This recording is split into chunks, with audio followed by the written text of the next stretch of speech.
This is Danny on for ESPR Boxing. We're in Manchester with a very sleepy Frank Smith. Frank, really appreciate you staying. It's getting on 2 in the morning here. We've just saw Lee Wood become a 2-time world champion.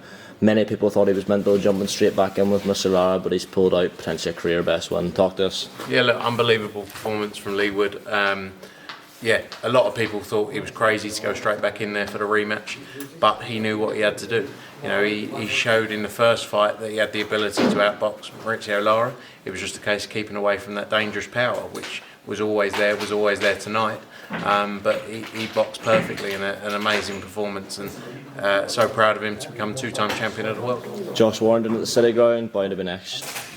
Yeah, I mean, look, it's a massive fight. You know, that's a massive fight. He's obviously got some mandatory stuff around Komosov with the WBA. We have to see what happens there, but the Warrington fight's a fight we'd love to make, a huge fight for the sport. Elsewhere in British boxing tonight, we saw Lawrence Okolie, I think, upset by Chris Billam Smith. Billam Smith got a majority decision. Is that a result that surprised you, Chris beating Okolie?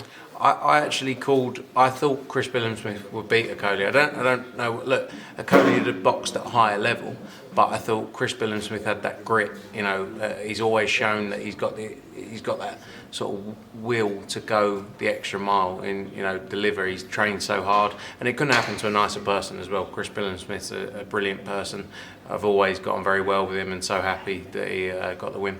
And just on Okolie, much was made of his signing with Sky, the face of Sky Sports Boxing. It got pretty bitter between him and Eddie, and at the stage, how do you think Sky and Boxer and Ben Shalom will maybe be feeling about the money they've put into Okolie, given he's now no longer a world champion, and I think the sort of public perception of him, given the way he fights, isn't great? Yeah, I mean, I think we've always been open. His style has been frustrating at times. I think tonight he got multiple points taken away. Yeah, you know, look, they would have signed him for a reason. They believed he had a big future with them. A loss doesn't mean the end for a fighter. You know, too many times. Look, fair play to him because he took a good fight against Chris Billam Smith. Maybe he thought he had the winning. Maybe he thought it was an easy fight. Who knows? You know, he would have sparred a lot of rounds with him. But Chris Billam Smith showed that he had a lot of heart in there tonight and got that win. But yeah, you'll have to ask Ben Shalom. You know, his feelings about that's not really my business anymore. Trying to stir a bit of shit there, Frank. Very diplomatic. Last one for me, because I say it's very late. Fury AJ sort of raised its head again over the weekend.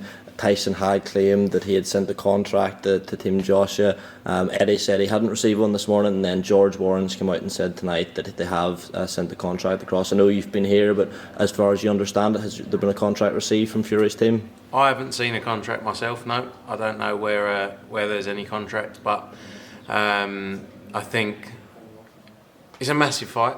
A lot of work was done around it back in October time or September time last year. It's a massive fight. We have to see. There's lots of things going on in the heavyweight division, but there's so much talking in this sport. That's not not me saying it in a bad way, but it's kind of let's see if we can work on things, you know. And there's big fights to be made. Whether it's that one, whether it's the fights in Saudi, there's so many big fights to be made. So let's see. George Warren said it's the same terms as the deal you agreed last year. Would you be happy enough with that? Look, it's something we'll have to, you know, we'll have to go back and forth. You know, like I say, I haven't seen a contract, so let's see how things play out. Early days on that front, but it's exciting that fights are being spoken about, and I'm very confident that big fights will be made. Frank Smith, thanks for all your time this week, top man. Cheers, mate. Thank you. Cheers.